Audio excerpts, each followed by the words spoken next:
एक अल्लाह वाले जिसकी नेकी की रोशनी दूर दूर तक फैल चुकी थी, लोग उसकी तरफ खींचे चले आते थे। लेकिन यह बात पंडित को बर्दाश्त न हुई। उसने एक खौफनाक मंसूबा बनाया, ऐसा वार जो सीधा दिल पर लगे। और फिर पंडित की बेटी ने वो चाल चली जो किसी ने सोची भी नहीं थी। वो मोहब्बत के लिबादे में आई, ईमान का रंग इख्तियार किया, सबको यकीन दिलाया कि वो बदल चुकी है। लेकिन असल में वो क्या थी? एक मोहब्बत करने वाली बीवी या एक छुपी हुई दुश्मन? ये खेल तब तक चलता रहा जब तक एक दिन रमजान का मुकद्दस महीना ना आ गया। और फिर वो लम्हा आया जब सब कुछ उलट गया। इफ्तार का वक्त करीब था। अल्लाह वाले ने दस्तरख्वान बिछाया, लेकिन अचानक एक ऐसा धमाका खेज वाकया पेश आया जिसने सबको हिला कर रख दिया। ये क्या हुआ? कौन था जो बेबस होकर दरवाजे पर खड़ा था? आसमान से वो कौन सी निशानी उतरी जिसने सबको सजदे में गिरा दिया? यह कहानी सुनने के बाद शायद आपका दिल भी कांप उठे। आखिर क्या ऐसा वाकया पेश आया जिसने पूरे गांव को हैरान कर दिया? जानने के लिए कहानी आखिर तक देखें। भारत का एक गांव था जहां की आबो हवा बेरंग थी, क्योंकि वहां रहने वाले लोग ही ऐसे थे। इस गांव में हिंदुओं की कसीर तादाद रहती थी। उसी गांव में चंद घर मुसलमानों के थे, लेकिन वो तादाद में बहुत कम थे। नूरुद्दीन, जो बहुत ही नेक बुजुर्ग थे, जब अपने घर से निकलते तो लोग उनकी झलक देखकर हैरान रह जाते, क्योंकि बहुत नूरानी चेहरे वाले थे। उनके ईमान की चमक इतनी रोशन थी कि देखने वाला देख नहीं सकता था।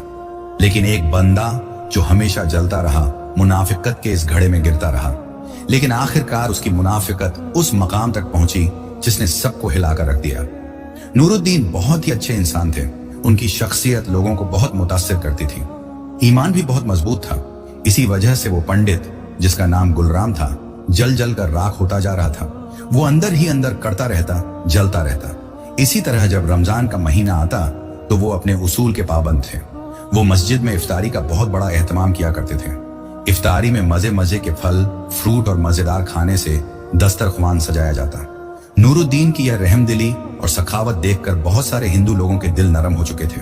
वो समझ गए थे कि इस्लाम वाकई ही खूबसूरत मजहब है जो नेकी का सबक देता है और गरीबों की मदद करने का हुक्म देता है। इस बाबरकत महीने में उस गांव में हर तरफ खुशबुएं ही खुशबुएं होती थी जो काफिरों को और ज्यादा जलाती थी। जब इफ्तारी का वक्त आता तो बहुत सारे मुसलमान मस्जिद की तरफ दौड़ते। उनके कदम तेजी से मस्जिद की तरफ जाते और इफ्तारी की खुशबुएं हर तरफ फैल जाती। पंडित और बाकी मुनाफिक दिल लोग जब यह मंजर देखते तो अंदर ही अंदर जलते रहते। न चाहते हुए भी वो कुछ नहीं कर सकते थे। एक दिन गुलराम की बर्दाश्त खत्म हो चुकी थी। इस नूरुद्दीन को तो मैं अभी रोक कर दिखाऊंगा। इसकी हिम्मत बढ़ती जा रही है। हालांकि अक्सरियत हमारी है, लेकिन रोब इसका यहां चल रहा है। लेकिन नहीं, इस तरह हमारी अक्सरियत खत्म हो जाएगी। तादाद इनकी कम है, लेकिन बहादुर ये हैं। हमने नहीं, ये हमारी ताकत को ललकार रहे हैं। हमारी तादाद ज्यादा है। वो इसी दौरान अपने गरोहों के साथ नूरुद्दीन के दरवाजे पर जा खड़ा हुआ। रमजान शरीफ का वैसे भी महीना आ चुका था। पंडित को अपने दरवाजे पर देखकर नूरुद्दीन कहने लगे, आइए, खुश आमदीद, आप आकर बैठिए।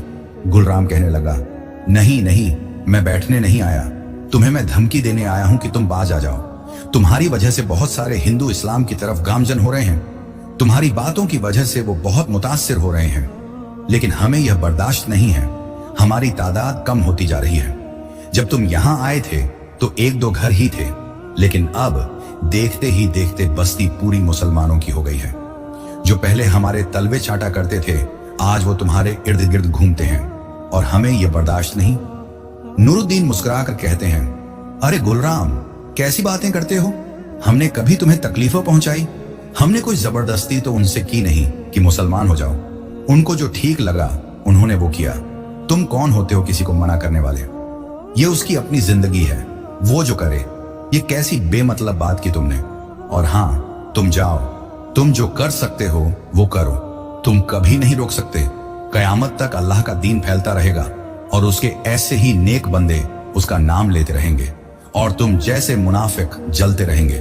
नूरुद्दीन थोड़ा सा गुस्से में आ गए थे और इसी दौरान वो घर चले गए। गुलराम जल जल कर राख हो चुका था। उसके गिरोह के बंदे जब उन्होंने देखा कि पंडित की इज्जत 2 टके की हो गई है, कोई उससे डर नहीं रहा। जहां उसका रोब था, अब लोग उससे डरते बिल्कुल नहीं थे। उल्टा उसके ही लोग उसका मजाक उड़ा रहे थे। ये बात उसे बहुत परेशान कर रही थी। घर आया तो उसकी तबीयत तबाह हो चुकी थी। उसकी बेटी, जिसका नाम गुलदेवी था, बहुत ही खूबसूरत थी। गुलदेवी ने जब अपने पिता को देखा कि वो इस तरह मुरझाया हुआ है तो बोली, पिताजी क्या हुआ, आप इतने गमगीन क्यों हैं? अरे बिटिया रानी, क्या पूछती हो? इस नूरुद्दीन ने तो मेरी जिंदगी खराब कर दी है, मेरी नींदें उड़ गई हैं। तुम नहीं देख रही तुम्हारे पिता की कितनी ताकत थी, लोग उसके सामने बैठे रहते थे और कोई अब तक नहीं करता था। इस पूरे गांव में मेरी अक्सरियत थी, लेकिन इसके मुकाबले में एक नूरुद्दीन आ चुका है। इस कांटे को जितना जल्दी हो सके हमें निकालना होगा, वरना यहाँ हमारी हुकूमत खत्म हो जाएगी। बहुत सारे हिंदू मुसलमान हो रहे हैं। उसकी बातें लोगों को बहुत मुतासिर कर रही थी। गुलदेवी कहने लगी, पिताजी आप छोड़िए इन सब बातों को, क्या फायदा इन सब बातों से? होने दें लोगों को मुसलमान, हम अपनी जिंदगी जिएं, हमें लोगों से क्या? पंडित गुस्से से तप उठता है और कहने लगा, क्या कह रही हो तुम एक पंडित गुलराम की बेटी हो। तुम ये भूल गई पूरे हिंदू तुम्हारे पिता के आसपास रहते हैं। मैं जो मुंह से निकालता हूं नौकरों की तरह हर कोई मेरी बात मानता है। इस तरह तो मेरी वक़्त 2 टके की हो जाएगी। गुलदेवी समझ गई, पिताजी माफ कीजिए, लेकिन अब हम कर भी तो क्या सकते हैं? अभी वो दोनों बाप बेटी बातें कर ही रहे थे कि इसी दौरान गांव के कुछ हिंदू लोग आए। वो पंडित के दरबार में हाजिर हुए। पंडित जी एक बहुत बुरी खबर लेकर आए हैं। पंडित पहले ही बहुत परेशान था, कहने लगा, क्या है? इस गांव में तो हर बार मुझे अब बुरी खबरें ही सुनाई दे रही हैं, कभी अच्छी खबर नहीं सुनी। क्या हुआ है? यकीनन नूरुद्दीन का ही कोई मसला होगा। जी बिल्कुल, उसी बाबा का मसला है। आज फिर हमारे गांव के 10 लोग मुसलमान हो चुके हैं और रोजे रख रहे हैं। देखिए अब हमारी तादाद में कमी आती जा रही है। लोग हमारा मजाक उड़ा रहे हैं, कह रहे हैं कि वो पंडित तुम लोगों को इस तरह ही धोखे में रख रहा है, वो लालची है, इस तरह की बातें कर रहे हैं। और लोग आपकी बुराई कर रहे हैं, कहते हैं पंडित का रोब खत्म हो चुका है, अब उससे गली का कुत्ता भी नहीं डरता। यह कहकर वो लोग वहां से चले गए। गुलदेवी को भी बहुत गुस्सा आया, कहने लगी, पिताजी आप सच कह रहे थे, ये नूरुद्दीन है कौन? जरा मुझे इससे मिलवाइए तो सही। अरे बेटी उससे मिलकर क्या करोगी? मुझे तो उसे देखकर ही गुस्सा आ जाता है। लेकिन गुलदेवी इफ्तारी के वक्त जब मस्जिद में नमाज पढ़ने के लिए लोग आ रहे थे, वहां से गुजर रही थी। उन लोगों में नूरुद्दीन भी थे, जो पुरकशिश नूरानियत के साथ मस्जिद की तरफ जा रहे थे। गुलदेवी की नजर जब उस बुजुर्ग पर पड़ी तो वो एकदम से हैरान हो गई, क्योंकि उनकी शक्ल बहुत नूरानी थी, नूरानी चेहरा था और बहुत रोब वाली शख्सियत थी। पंडित की बेटी रास्ते में रोकती है और कहती है, नूरुद्दीन आप हैं? बुजुर्ग कहते हैं, जी बिल्कुल बेटी, मैं ही नूरुद्दीन हूं, क्या बात है? पंडित की बेटी कहती है, आपको मैं साफ साफ कह रही हूं, आप मेरे पिता को परेशान कर रहे हैं। पूरी पूरी रात वो जागते रहते हैं, उन्हें आराम नहीं मिल रहा। आपकी वजह से वो बहुत परेशान रहते हैं। आपको क्या मसला है? आप इस गांव में क्यों ऐसी बदमगर्जी फैला रहे हैं? नूरुद्दीन मुस्कुराने लगे और कहने लगे, अरे बेटी तुम भी अपने बाप जैसी ही हो, अब मैं क्या कहूं, हमें जाने दो, हमें नमाज पढ़ने मस्जिद जाना है। यह कहकर वो वहां से चले गए। गुलदेवी अभी इस्लाम के मुतालिक कुछ नहीं जानती थी। वो उनका पीछा करने लगी। पीछा करते करते वो मस्जिद के पास पहुंच गई। मस्जिद में पहले तो इफ्तारी का बड़ा सा एहतमाम था, जहां गांव के सारे अमीर गरीब मुसलमान मस्जिद में इकट्ठा थे। दस्तरख्वान पर मजेदार खाने लगाए गए थे, जिसमें फल, मशरूबात और लजीज खाने थे। गुलदेवी जब देखती है तो बहुत ही ज्यादा मुतासिर होती है और एक नमाजी से पूछती है, क्या इनसे पैसे लिए जाते हैं जो ये खाना खाते हैं? वो नमाजी मुस्कुराने लगता है और कहने लगता है, ऐ लड़की, क्या तू नहीं जानती, रमजान शरीफ का महीना है और नूरुद्दीन का यह मामूल है। वो हर रमजान शरीफ के महीने में पूरा महीना इफ्तारी का बंदोबस्त करते हैं। अल्लाह की देन है, अल्लाह ने उनको रिज्क अता किया है, जिसकी वजह से वो लोगों को रोजा इफ्तार करवाते हैं। यह कहकर वो नमाजी मस्जिद में चला जाता है। गुलदेवी हैरान रह गई कि ऐसा कैसे हो सकता था। वो नहीं जानती थी, वो जो सोच कर आई थी उसके बरक्स ही हुआ। दिल ही दिल में कहने लगी, तभी मैं कहूं कि लोग इस कदर इससे मुतासिर क्यों हो रहे हैं। यकीनन कुछ तो है जिसने मुझे भी सोच में डाल दिया है। वो घर आई तो पंडित उदास बैठा था। कहने लगा, बिटिया रानी कहाँ गई थी? यह वक्त है घर से जाने का।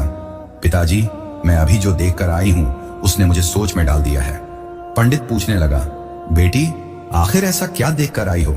गुलदेवी सारी बात बताती है। पंडित को और ज्यादा गुस्सा आता है। वो अपनी बेटी से कहता है, लगता है तुम्हें अपने पिता की कोई परवाह नहीं। देखो आज हमारे पास कोई नहीं आया, आहिस्ता आहिस्ता लोग मुझसे दूर होते जा रहे हैं। मुझे डर है कहीं तुम ही न बदल जाओ। वो कहने लगी, पिताजी नहीं, मैं आपके हर आंसू का बदला लूंगी। यह कहकर वो वहां से चली गई। अगले दिन गांव के चंद लोग आए, कहने लगे, पंडित जी, आज हम आपके पास एक फैसला लेकर आए हैं। अगर आप नूरदीन को इस तरह के कामों से नहीं रोकेंगे तो हम ये गांव छोड़कर चले जाएंगे और आपके साथ तो बिल्कुल भी नहीं रहेंगे। पंडित ने जब देखा कि अब हालात और ज्यादा मुश्किल हो गए हैं तो वह कहने लगा, तुम लोग फिक्र मत करो, तुम लोग अपने घरों में जाओ, मैं नूरदीन से बात करूंगा। रात को वह अपनी बेटी को लेता है और सीधा नूरदीन के घर जाता है। दरवाजे पर दस्तक देता है तो नूरदीन का बेटा, जिसका नाम आरिफ था, दरवाजा खोलता है। नूरदीन की बेटी कहने लगी, अपने बाप को बुलाओ, कहां है तुम्हारा बाप? आरिफ कहने लगा, क्या हुआ, आप लोग कौन हो? आरिफ एक खूबसूरत और नेक नौजवान था। बाप ने उसकी तरबियत भी बहुत अच्छी की थी। इसी दौरान नूरदीन दरवाजे पर आते हैं। अरे पंडित, क्या हो गया है तुम्हें? तुम बाज क्यों नहीं आ रहे? तुम क्या चाहते हो कि हम ये गांव छोड़कर चले जाएं? लेकिन ये तुम्हारी बहुत बड़ी भूल है। ये सिलसिला ऐसे ही चलता रहेगा और तुम ऐसे ही चलते रहोगे। ये कहकर वह दरवाजा बंद कर देते हैं। ये सारा मंजर गांव के लोग देख रहे थे। जब उन्होंने देखा कि पंडित का खौफ, उसकी ताकत खाक में मिल चुकी है, उसका रौब कम हो चुका है, तो गांव वाले इसी दौरान कहने लगे, पंडित जी, ये थी आपकी ताकत, आपने खुद देख लिया ना, फिर आप कल हमसे शिकायत मत करना। पंडित अब घर में दुम दबाकर बैठ चुका था, क्योंकि अगर वह बाहर निकलता तो लोग उसका मजाक उड़ाते। इसी दौरान उसके चंद नौकर चाकर उसके पास बैठे थे। अब जहां हिंदुओं की अक्सरियत थी, वहां अब मुसलमानों की तादाद बढ़ चुकी थी। सिर्फ चंद घराने ही मुनाफिकों के रह गए थे। एक दिन पंडित की बेटी गुलदेवी आती है और रोते हुए कहती है, पिताजी और गांव वालों, मैंने यहाँ नहीं रहना, मैं मुसलमान होना चाहती हूँ। तुम लोग बहुत बुरे हो, बहुत ही बुरे। ये कहकर वह वहां से भाग जाती है। पंडित भी उस दिन हैरान रह गया, लोग भी हैरान रह गए। पंडित जी, ये क्या हो गया?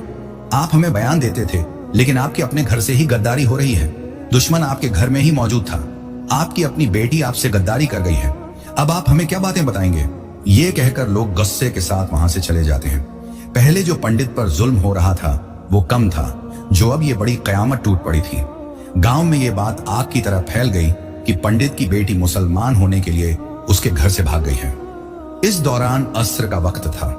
चंद नौजवान, जिनमें आरिफ और नूरदीन मौजूद थे, नमाज के लिए मस्जिद की तरफ जा रहे थे। पंडित की बेटी भागती हुई वहां से जा रही थी। इसी दौरान जब उसने देखा कि नूरदीन आ रहे हैं तो वह उनके कदमों में गिर गई और कहने लगी, बाबा जी, मुझे बचा लीजिए, मेरा बाप जालिम है, वह पंडित मुझे मार देगा। मैंने जब उससे कहा कि मैं मुसलमान होना चाहती हूँ तो वह मेरे पीछे लग गया है, वह मुझे जान से मार देगा, मुझे बचा लीजिए। नूरदीन ने जब देखा कि वो लड़की मुश्किल में है, उस वक्त उसे एक छत की जरूरत है। वह कहने लगे, बेटी, तुम फिक्र मत करो, तुम्हें कोई कुछ नहीं करेगा। तुम नेक दिल से इस तरफ आई हो, सारी मुश्किलें अल्लाह ताला खत्म कर देंगे। आरिफ बेटे, चलो हमारे साथ, इसे घर ले चलो, ये बाहर महफूज नहीं है। इसी दौरान नूरदीन गुलदेवी को लेकर घर आ जाते हैं। गांव में काफी हंगामा मच गया था। हिंदुओं की आग और बढ़ चुकी थी, लेकिन वो कुछ नहीं कर सकते थे, क्योंकि उनके सारे रास्ते खुद ब खुद बंद होते जा रहे थे। पंडित की बेटी, जो बहुत डरी हुई थी, कहने लगी, बाबा जी, कहीं पिताजी मुझे मार ही न डालें। अरे बेटी, कैसी बातें करती हो? उसकी इतनी जुर्रत कि वह तुम्हें हाथ लगाए? इस वक्त तुम हमारे पास हो और हमारी बेटी बन गई हो। जब तुम घर से इस नियत से निकली कि तुमने मुसलमान होना है, तो तुम्हारा उससे रिश्ता भी खत्म हो चुका है। अब वह तुम्हारा बाप नहीं रहा। लड़की अब थोड़ी इत्मीनान में आई थी, लेकिन कुछ दिन ऐसे ही गुजर गए। बुजुर्ग की बहुत तारीफें हो रही थी, हर तरफ बुजुर्ग का चर्चा ही चर्चा था। पंडित तक जब ये बातें पहुंची तो वह जलता ही रहता। अब उसने घर से निकलना भी बंद कर दिया था। लोग उसके खिलाफ हो चुके थे। ऐसे ही दिन गुजरते जा रहे थे। एक दिन बुजुर्ग अपने बेटे के साथ और गांव के चंद मुसलमान लोगों के साथ बैठे थे कि उसी दौरान गुलदेवी वहां पर आ गई। नूरदीन कहने लगे, बेटी, यहाँ क्या करने आई हो? तुम मुझे वहां बुला लेती। वह कहने लगी, मैंने आपसे जरूरी बात करनी है। मैं कब तक आप पर मुसल्लत रहूंगी? मुझे कोई ना कोई रास्ता तो ढूंढना होगा, कोई ना कोई घर जिसमें मैं हमेशा के लिए रह सकूं, क्योंकि अब मैं इस मकाम पर हूं, इस पास कोई सहारा नहीं है। बस आपने मुझे छत दी, मैं आपका बहुत शुक्रिया अदा करती हूँ, लेकिन अब मैं क्या करूंगी? मैं नहीं चाहती कि मैं आप पर बोझ बनूं। नूरदीन इस दौरान सोच में पड़ गए। गुलदेवी कहने लगी, आप देखिए कि आपका बेटा जवान है और मैं उसके लिए नामहरम हूं। एक ही छत के तले हम कैसे रह सकते हैं? नूरदीन इस वक्त कहने लगे, बेटी, तुम बिल्कुल सही कह रही हो, लेकिन अब हम करें भी तो क्या करें? अचानक नूरदीन कहने लगे, ठीक है बेटी, मैंने एक फैसला किया है, मैं तुम्हारा निकाह अपने बेटे आरिफ से करवा दूंगा। अब तो तुम खुश हो ना? वह खुशी से झूम उठी और रोने लगी। मैं ये आपका एहसान कभी नहीं भूलूंगी। आपने इस वक्त मेरी मदद की जब मेरे पास कोई नहीं था। मेरा अपना भी मुझे छोड़कर जा चुका था। हर कोई मेरा दुश्मन था। लोग भी बहुत खुश हुए जब यह खबर आग की तरह गांव में फैली कि नूरदीन अपने बेटे का निकाह गुलदेवी के साथ कर रहा है, तो लोगों में हंगामा मच गया। ये बात पंडित के कानों में पड़ी तो वह गुस्से से तिलमिला उठा। ये कैसे मुमकिन है? लोग कहने लगे, बस करें, आपका ये रौब और दबदबा अब किसी काम का नहीं। आपका डर किसी को नहीं है। अब ये गुस्सा करने का कोई फायदा नहीं। आप अपनी बेटी को तो रोक नहीं सके। अब ये उसकी अपनी जिंदगी है, वह जो चाहे करे। लोग ये कहकर वहां से चले गए। गुलदेवी, जिसका नाम नूरदीन ने बल्किस रख दिया, बल्किस आरिफ की बीवी बन चुकी थी। दोनों की जिंदगी बहुत ही खूबसूरत चलने लगी थी। दोनों में मोहब्बत बढ़ गई थी। नूरदीन का घराना अब बहुत खूबसूरत हो चुका था। लोगों में उसकी इज्जत और बढ़ गई कि एक पंडित की बेटी जो मुसलमान हुई, उसे पहले रहने के लिए छत दी, फिर उसका निकाह अपने बेटे से कर दिया। इस तरह उनकी इज्जत और मकाम और ज्यादा बढ़ गया था। अब पंडित का नाम ही खत्म हो चुका था, लेकिन वह अब भी जहरीले सांप की तरह अपने घर में दुम दबाकर बैठा था। हर कोई अपनी जिंदगी में मग्न हो चुका था। ऐसे ही एक साल गुजर गया। अब एक बार फिर से रमजान शरीफ का महीना आ रहा था। आरिफ काम के सिलसिले में मुल्क से बाहर जा रहा था। नूरदीन कहने लगे, बेटा, अल्लाह तुम्हें आबाद करे, तुम्हारी नस्ल को बढ़ाए, क्योंकि अभी तक आरिफ की औलाद नहीं थी, लेकिन काम के सिलसिले में उसे मुल्क से बाहर जाना पड़ा। इस तरह वह मुल्क से बाहर चला जाता है। बल्किस और नूरदीन अब घर में अकेले थे। सब पहले की तरह ही चल रहा था। रमजान शरीफ का महीना आया। नूरदीन हर साल की तरह इफ्तारी का एहतमाम करते, गरीबों में राशन तकसीम करते। इसी तरह गांव में रौनक लगी रहती थी। इस बार भी वह मस्जिद में इफ्तारी का एहतमाम करने वाले थे कि उनकी बहू कहने लगी, बाबा जी, मेरे ख्याल से घर में बिल्कुल पैसे नहीं है। आरिफ की तनख्वाह अगले महीने आएगी। अगर आप सारा राशन इफ्तारी के लिए लगा देंगे तो हमारे पास तो कुछ भी नहीं बचेगा। हम क्या खाएंगे? नूरदीन मुस्कुराने लगे, बेटी, मैंने कोई तुमसे पैसे मांगे हैं? वो मेरा काम है, मैं खुद देख लूंगा। ये कहकर नूरदीन घर से चले गए। आज पहला रोजा था। लोगों में खुशी की एक नई लहर दौड़ चुकी थी। हर तरफ खुशबुएं ही खुशबुएं थीं। जब इफ्तारी का वक्त आया तो नूरदीन कहने लगे, बेटी, तुमने तो रोजा नहीं रखा। ये बात बिल्कुल अच्छी नहीं है। चलो, तुम्हारी तबीयत ठीक नहीं थी, लेकिन कल तुमने रोजा लाजमी रखना है। बल्किस कहने लगी, मेरी तबीयत बहुत खराब रहती है, आपको तो पता है। मैं बाद में रख लूंगी। आप कहाँ जा रहे हैं? अरे बेटी, तुम्हें पता नहीं, मस्जिद में मैंने बड़ी इफ्तारी का एहतमाम किया है। रमजान शरीफ की आमद की खुशी में गांव के हर खास और आम को इफ्तारी की दावत दी है, जो हर साल की तरह होता है। लेकिन तुम्हारा पहला रमजान है इस घर में। ये कहकर वह वहां से चले गए। उन्हें क्या पता था कि उनके साथ अब क्या होगा। जो पूरा गांव ही देखेगा, वो होगा जो सबको हिलाकर रख देगा, जो सबकी अक्ल को खत्म कर देगा। ऐसे ही अब 3 दिन गुजर चुके थे। आज जुमा का दिन था। नूरदीन ने रोजा रखा और इसी तरह बड़ी इफ्तारी का एहतमाम किया गया। इफ्तारी के साथ साथ सेहरी भी हो चुकी थी। दोपहर का वक्त था। बल्किस आई, कहने लगी, मैंने आज आपसे बहुत जरूरी बात करनी है। मुझे ये बिल्कुल पसंद नहीं कि आप घर का राशन उठाकर दे रहे हैं। न जाने पैसे आपके पास कहां से आ रहे हैं। मुझे तो आप 1 रुपया नहीं देते। आप हर बार इसी तरह ही करते हैं, लेकिन अब ऐसा नहीं होगा। नूरदीन इस वक्त बल्किस की बात सुनकर कहने लगे, तुम कैसी बातें कर रही हो? क्या मजाक कर रही हो? बल्किस गुस्से में कहने लगी, नहीं, मैं मजाक नहीं कर रही। बस आज के बाद आपको मैं पैसे नहीं दूंगी, क्योंकि सारे पैसे उसने अपने ससुर से ले लिए थे।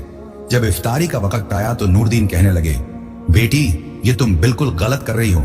इफ्तारी का वक्त होने वाला है, मस्जिद में लोग जमा हो जाएंगे। तुम मेरी बनी बनाई इज्जत खराब कर रही हो। तुम्हें क्या हो गया है? क्या किसी की नजर लग गई है? वो हंसने लगी, कहने लगी, बस करो, बस करो, जाओ यहां से। मैं नहीं दूंगी पैसे। मैंने ये सोच लिया है। क्या कर लोगे तुम? जाओ यहां से। वो पैसे नहीं देती और हंसती रहती। बिलाखिर वो वक्त आ जाता है जब रोजा इफ्तार होना था। जब गांव के लोग मस्जिद में आए तो देखा कि वहां पर कोई नहीं था। कोई इफ्तारी का सामान नहीं था और नूरदीन भी मस्जिद में नहीं थे। लोग परेशान हुए कि खुदा खैर करे, कहीं उनकी तबीयत तो खराब नहीं। इसीलिए उनका पता करने उनके घर आए। दरवाजे पर दस्तक दी तो बल्किस आई, कहने लगी, नहीं करवाएगी वो इफ्तारी, तुम लोग जा सकते हो। ये कहकर वो दरवाजा बंद कर देती है। लोग हैरान हुए कि ये कैसे हो सकता है, आज उसने किस लहजे में हमारे साथ बात की है। बुजुर्ग ने हमें बताया भी नहीं। एक दिन तो खैर इसी तरह गुजर गया। लोगों ने ये बात दिल पर नहीं ली, लेकिन अगले दिन फिर ऐसा हुआ। बल्किस कहने लगी, अगर तुम घर से बाहर निकले तो मैं तुम्हें देख लूंगी, वहीं बाहर ही रहना, मैं अंदर नहीं आने दूंगी। वो अब नूरदीन को घर में बंद रखने लग गई थी।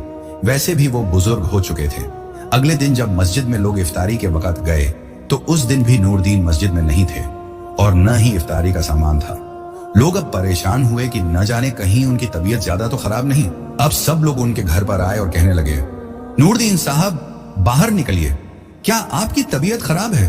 इसी दौरान बल्किस बाहर आई, कहने लगी, तुम लोगों को एक बात समझ नहीं आती, वो नहीं जाएंगे। उन्होंने मना किया है कि जो भी आए उसे कह दो कि मेरी तबीयत खराब है और वो इफ्तारी भी नहीं कर पाएंगे, लिहाजा तुम लोग जा सकते हो। लोग कहने लगे, नहीं, ऐसा नहीं हो सकता, तुम झूठ बोल रही हो। आज तक उन्होंने कभी ऐसी बात की भी नहीं है। वो उसूल के पाबंद हैं। तुम हमें एक बार उनसे मिलने दो। बल्किस कहने लगी, ये घर मेरा है या तुम लोगों का? यहां से मेरा हुक्म चलता है, चले जाओ यहां से। अब बुजुर्ग की जो बनी बनाई इज्जत थी वो उनकी बहू खराब कर रही थी। अब लोग उनका मजाक उड़ाने लग गए थे। और तो कोई नहीं, वही उनके मुनाफिक दुश्मन पंडित को भी अब मौका मिला था। वो भी अब गांव की हवाएं महसूस कर रहा था। आरिफ मुल्क से बाहर था। उसे पता नहीं था कि यहां उसकी बीवी ने नागिन की तरह अपना रूप बदल लिया है। एक दिन नूरदीन कहने लगे, ए लड़की, तुमने अच्छा नहीं किया, तुम उसी सांप की बेटी हो। मैंने तुम्हारे मुश्किल वक्त में तुम्हें छत दी और अपने बेटे से तुम्हारा निकाह करवाया, लेकिन तुम नमक हराम निकली। उसी काफिर की बेटी हो, तुम्हारा दिल भी काफिर है, तुम मुसलमान नहीं हुई। वो हंसने लगी, कहने लगी, तो किसने कह दिया? बस तुमने बहुत बोल लिया है। मैं अब देखूंगी कि तुम घर से बाहर कैसे निकलते हो। और हाँ, मैं तुम्हें इफ्तारी भी नहीं दूंगी, ये तुम्हारी आज की सजा है। बुजुर्ग ने ऐसी ही बिना सहरी के रोजा रख लिया। पूरा दिन तो वो नहीं सताती रहती थी। इसी तरह अब इफ्तारी का वक्त करीब आया। बुजुर्ग कहने लगे, बेटी, ये जुल्म मत करो, तुम गुनाह कर रही हो। मैंने तुम्हारा क्या बिगाड़ा है? बिला वजह की दुश्मनी बना रही हो। कुछ तो खुदा का खौफ करो। मैंने इफ्तारी करनी है और तुम मुझे इफ्तारी के लिए कोई चीज नहीं दे रही। मस्जिद में जाना भी तुमने मेरा बंद कर दिया है। लोग मेरे खिलाफ न जाने क्या क्या बातें कर रहे हैं, मुझे बुरा भला और झूठा कह रहे हैं। तुमने मेरी बनी बनाई इज्जत को दागदार करने में कोई कसर नहीं छोड़ी। वो मुस्कुराकर कहने लगी, बस करो, अब मैं तुम्हें इफ्तारी के लिए एक खजूर तक नहीं दूंगी। मैं देखती हूं कि तुम कैसे इफ्तारी करते हो। नूरदीन कहने लगे, तुम काबिल भी नहीं थी कि मैं तुम्हें इस घर में लाता। मैं भूल गया था कि एक सांप की बेटी कैसे मुखलिस हो सकती है। वह कहने लगी, बस करो, तुम अभी मुझे जानते नहीं। अभी तो मैंने तुमसे वो इंतकाम लेने हैं जो आंसू मेरे बाप की आंखों से निकले थे। इफ्तारी का वक्त हो चुका था। इस बार लोग भी बाहर मौजूद थे, क्योंकि उसकी ऊंची ऊंची आवाजें हर किसी को सुनाई दे रही थी।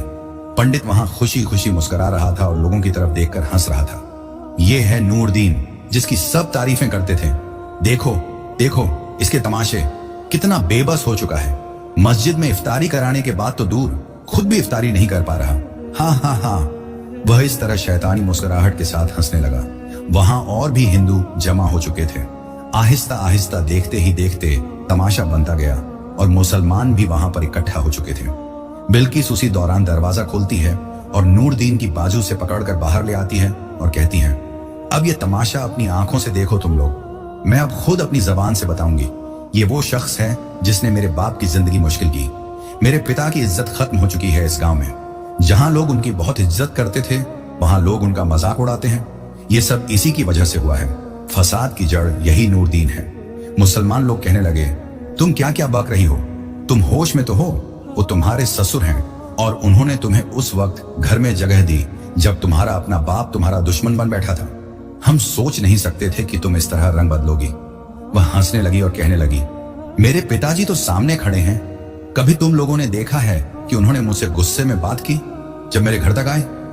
हाँ हाँ हाँ। अरे ओ पागल मुसलमान लोगों, ये सब हमारी चाल थी। आखिर तुम लोग हमारी चाल में फंसी गए। मैं अपना इंतकाम लेना चाहती थी, अपने बाप की इज्जत का इंतकाम, जो इस नूरदीन की वजह से खत्म हुई थी। मैं देखना चाहती थी और इसका घमंड मिट्टी में मिलाना चाहती थी। आज इतना बेबस हो चुका है कि ये इफ्तारी नहीं कर सकता और तुम लोगों में से किसी की इतनी जुर्रत नहीं कि इसे मेरे होते हुए इफ्तारी करवाओ। आज बिना इफ्तारी किए यहाँ दरवाजे पर पड़ा रहेगा और कोई इसके लिए इफ्तारी का सामान नहीं लेकर आएगा। मैं देखूंगी कि इसकी नेकियां अब इसके कितने काम आती हैं। मुसलमानों के दिलों में खौफ बैठ चुका था। उनकी आंखों से आंसू गिर रहे थे। वो इतना दर्दनाक मंजर देखकर रोने लगे और कहने लगे, सच में तुम एक सांप की बेटी थी। तुम्हारा बाप ही मुनाफिक है तुम्हारी तरह। हम सोच नहीं सकते थे कि तुम इतनी गंदी चाल चलोगी। पंडित कहने लगा, अरे वो मेरी बेटी है और यहाँ हमारा ही राज चलेगा, कोई हमारा मुकाबला नहीं कर सकता। इस दौरान इफ्तारी का वक्त हो चुका था, लेकिन मुसलमान भी वहां पर मौजूद थे। देखते ही देखते पूरे गांव की औरतें और मर्द सब इकट्ठे हो चुके थे। बुजुर्ग के दुख में किसी ने भी रोजा इफ्तार नहीं किया था। वहां पर बिल्किस भी मौजूद थी। बुजुर्ग की आंखों में आंसू आ रहे थे। आसमान की तरफ देखकर दिल ही दिल में कहने लगे, ऐ मेरे अल्लाह, मैंने आज तक तेरे रास्ते में अपनी जिंदगी को सर्व करने की कोशिश की है। खुद को नेकी की तरफ गामजन किया है और दूसरों को भी नेकी करने की दावत दी है, बुराई से रोका है। मेरे दुश्मन बहुत हैं, लेकिन तेरी ताकत सबसे बड़ी है। मैंने अपनी ये इज्जत बनाने के लिए अपनी पूरी उम्र खर्च कर दी है, लेकिन आज इस पंडित की बेटी ने मुझे इस मकाम तक ला खड़ा किया जहां हर कोई मेरा मजाक उड़ा रहा है। अगर आज तुमने मेरी मदद न की तो मैं इसी तरह मर जाऊंगा और मैं नहीं चाहता कि कोई मुझ पर हंसे। ऐ मेरे अल्लाह, तूने जैसे यहाँ के लोगों के दिल बदले हैं, वैसे ही आज मेरी मदद कर और इन सबको दिखा दे कि जिनके साथ तू होता है वो कभी गिर नहीं सकते। बुजुर्ग रोते रोते वहीं पर बैठे थे। बिल्किस कहने लगी, क्या देख रहे हो आसमान की तरफ? क्या ऊपर से कोई चीज तेरे लिए इफ्तारी लेकर आएगी? ये तेरी बहुत बड़ी भूल है। मैं तुम्हें इफ्तारी नहीं दूंगी। मैं देखती हूं कि तुम इफ्तारी कैसे करते हो। पंडित खुश था।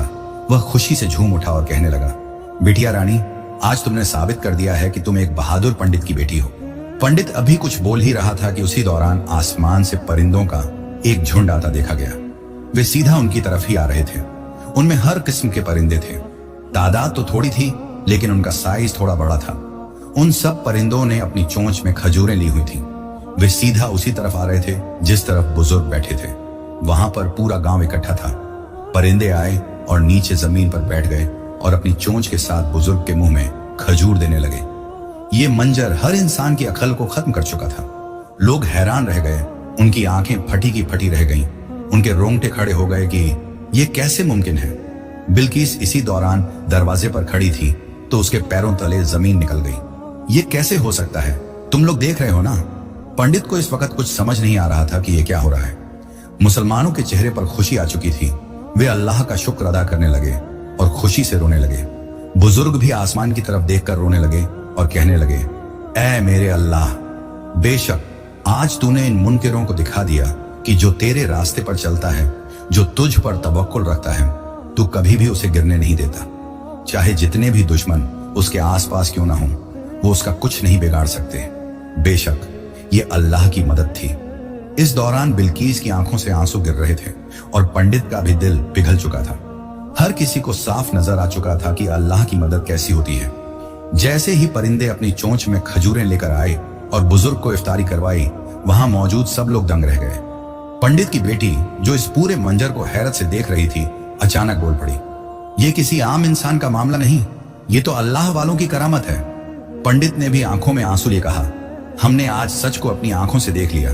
जो खुदा अपने नेक बंदों के लिए परिंदों को भेज सकता है, वही सबसे बड़ा है। यह सुनते ही पूरे गांव में खामोशी छा गई।